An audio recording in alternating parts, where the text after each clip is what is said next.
It's a great pleasure. It's a great pleasure. It's a great pleasure to have all of you here today. Donc nous on a trouvé notre 4L donc, à côté de Limoges et cela nous a permis donc, de l'acheter, de la préparer facilement vu que c'est des moteurs on va dire qui sont assez simples. Donc on l'a préparé, on l'a rendu donc, conforme pour le raid de 4L Trophy et maintenant elle est prête et il n'y a plus qu'à.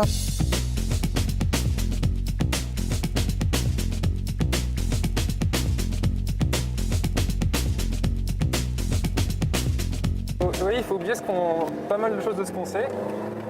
Par exemple, dans une voiture normale, on sait qu'on peut freiner dans les temps, alors que là c'est pas vraiment le cas. Donc il faut vraiment encore plus anticiper que dans une voiture classique pour être sûr d'avoir le temps de freiner.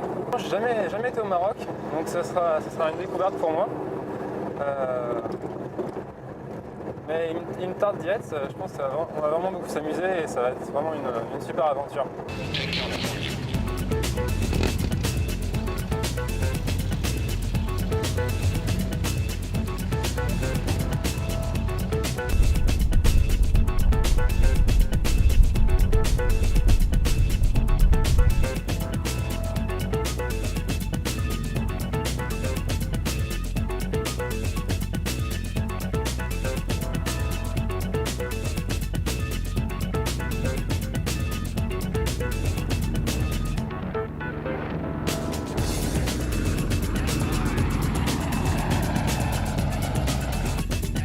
Est devant nous, mais c'est une belle aventure. Donc en plus c'est solidaire, c'est pour les enfants qui puissent étudier dans de bonnes conditions.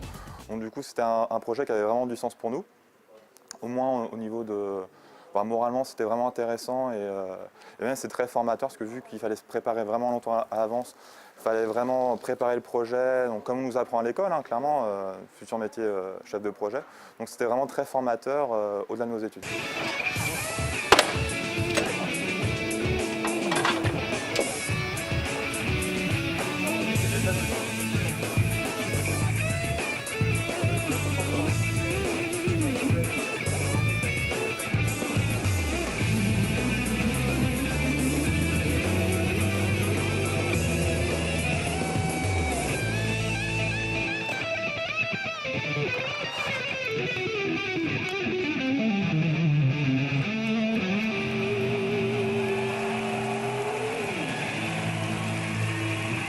Alors, la partie humanitaire, c'est vraiment une partie prépondérante puisqu'on ne part pas juste pour s'amuser dans le désert à bord d'une 4L, c'est d'abord pour construire des écoles pour le sud marocain plus défavorisé.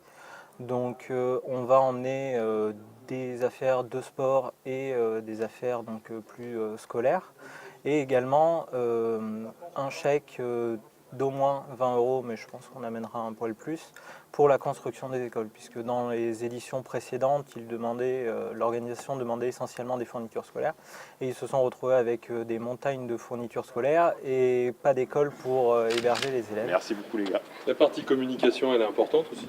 Ah oui, parce que déjà au niveau communication, il faut qu'on trouve des partenaires. Donc cette démarche, on va dire, de trouver des partenaires, et c'est compliqué vu la conjoncture économique actuelle. Donc il faut aller démarcher, il faut voir les entreprises qui sont disponibles pour nous recevoir. Ça prend beaucoup de temps, mais à force de persévérance, on y arrive. C'est un peu de frustration, mais quand on trouve un sponsor, c'est très gratifiant et ça donc donne vraiment envie de continuer l'aventure. Le budget, vous l'avez fait de quelle façon et il représente quoi? Le budget est d'à peu près 7 000 €, on va dire, pour cette édition 2015. Donc déjà, il y a à peu près 3 400 € de frais d'inscription, donc ça représente une grosse partie, on va dire, du montant de notre budget. Ensuite, après, il y a tout ce qui est la mécanique de la voiture aussi, l'essence, les péages pour descendre tout au-dessus de l'Espagne. Il y a quoi d'autre aussi? Le matériel de camping, il y a vraiment de nombreuses dépenses. Tous les frais qu'on a fait sur la voiture pour vraiment la remettre en état au maximum. J'y ai passé toutes les après-midi de mes vacances, donc il y a pas mal de boulot. Donc qu'est-ce que je peux dire? Ce qui est intéressant pour le désert, c'est le montage d'un deuxième ventilateur sur le radiateur. Donc ça nous permettra d'être vraiment tranquille dans les passages dans le désert quand il fera chaud.